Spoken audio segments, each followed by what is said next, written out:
प्रिय विद्यार्थियों, नमस्कार। आज के इस वीडियो में हम भारत का जो राष्ट्रीय आंदोलन था या स्वतंत्रता आंदोलन था, उसकी क्या प्रकृति थी, इस पे विभिन्न विचारधाराओं के क्या मत हैं, उन पे आज चर्चा करेंगे, जिसको हम भारतीय स्वतंत्रता आंदोलन के विभिन्न परिप्रेक्ष्य भी कह सकते हैं। इसमें जो प्रमुख परिप्रेक्ष्य हैं वो हैं, एक तो जो औपनिवेशिक परिप्रेक्ष्य है कि अंग्रेज जो इतिहासकार थे या जो साम्राज्यवादी इतिहासकार थे वो किस दृष्टिकोण से हमारे स्वतंत्रता आंदोलन को देखते थे। फिर दूसरा एक परिप्रेक्ष्य है हमारे जो राष्ट्रवादी इतिहासकार जो थे या नेशनलिस्ट हिस्टोरियंस थे या जो हमारा स्वयं राष्ट्रीय नेतृत्व था, वो भारत के जो स्वतंत्रता आंदोलन था उसको किस परिप्रेक्ष्य से देखता था। उसके पश्चात एक जो परिप्रेक्ष्य है वो मार्क्सवादी परिप्रेक्ष्य है, या जिसे हम कह सकते हैं जो साम्यवादी इतिहासकार या जो साम्यवादी राजनेता हैं वो भारत के स्वतंत्रता आंदोलन को किस दृष्टिकोण से देखते थे, उनका इस बारे में क्या परिप्रेक्ष्य था। उसके अलावा जो उदारवादी परिप्रेक्ष्य है वो क्या कहता है इस संबंध में।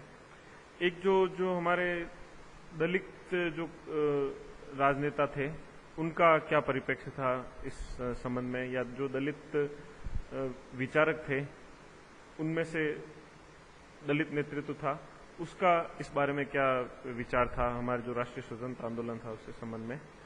एक और जो दृष्टिकोण वो है समाजवादी दृष्टिकोण, और जो अंतिम इस संबंध में जो परिप्रेक्ष्य है वो उग्र मानवतावादी परिप्रेक्ष्य या जिसको रेडिकल ह्यूमनिस्ट पर्सपेक्टिव कहते हैं, जो कि जो स्वतंत्रता संग्राम के जो प्रमुख एक राजनेता थे मानवेंद्र नाथ राय, उनका परिप्रेक्ष्य है। तो सबसे पहले हम इसका जो संदर्भ ये है कि 1857 की जो क्रांति थी उससे लेकर 1947 तक का जो भारतीय इतिहास है उसमें जो प्रमुख राजनीतिक गतिविधियां थी, यानी कि जो जैसे कांग्रेस की स्थापना, जो स्वदेशी आंदोलन है, मुस्लिम लीग की स्थापना है, और जो तत्पश्चात जो होम रूल जो आंदोलन था वह था, गांधी जी के जो चंपारण आदि सत्याग्रह थे, फिर असहयोग आंदोलन था, सविनय अवज्ञा आंदोलन था, जो भारत छोड़ो आंदोलन था, जो आजाद हिंद फौज का जो कार्य था वो था, जो 1946 की जो नौसैनिक विद्रोह था वो था। तो उनको भिन्न भिन्न जो विचारक हैं किस दृष्टिकोण से देखते हैं। तो सर्वप्रथम जो इस बारे में जो दृष्टिकोण है वो है साम्राज्यवादी दृष्टिकोण, और मुख्य रूप से कैम्ब्रिज विश्वविद्यालय के जो इतिहासकार हैं उनके द्वारा इसका प्रतिपादन किया गया है। उनमें जो प्रमुख विद्वान है वो है Lewis Namier, Percival Spear, Anil Seal आदि।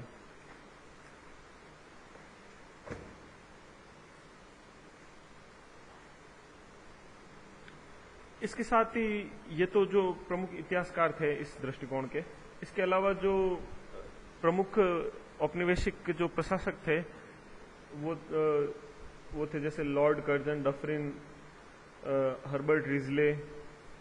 उनका जो दृष्टिकोण है और इस जो औपनिवेशिक जो दृष्टिकोण है कैम्ब्रिज स्कूल का, इसमें काफी साम्य है।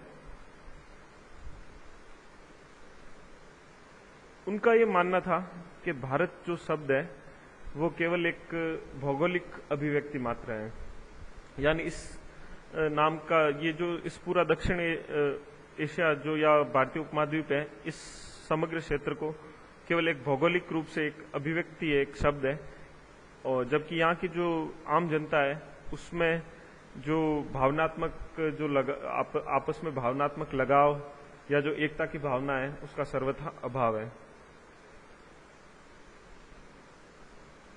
ये कहते हैं कि जब ये राष्ट्रवादी आंदोलन इसको मानने से इस आधार पर इनकार करते हैं कि जब भारत नाम का कोई राष्ट्र था ही नहीं या भारत नाम का कोई राष्ट्र है ही नहीं, उनका ये विचार था कि जो सभी क्षेत्रीय या जातिगत या धार्मिक रूप से भारतीयों में एकता की भावना है, ना कि राष्ट्रीय आधार पर उनमें कोई एकता की या भ्रातृत्व की भावना है। तो उनका ये मानना है कि जब राष्ट्र ही नहीं है तो राष्ट्रवादी आंदोलन कहां से हुआ।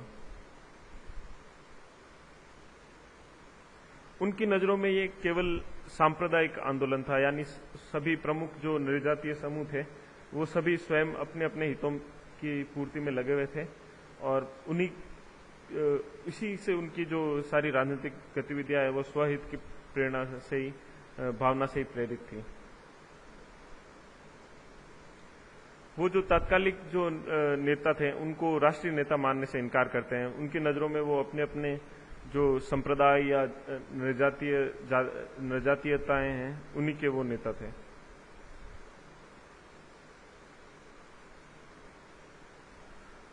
उनका विचार यह था कि जो भारतीय राष्ट्रीय कांग्रेस है वो समग्र रूप से भारतीय जनता का प्रतिनिधित्व नहीं करती, वो केवल एक छोटी सी सूक्ष्म मिनिस्कल माइनॉरिटी या सूक्ष्म अल्पमत है, केवल उसी का प्रतिनिधित्व करती है।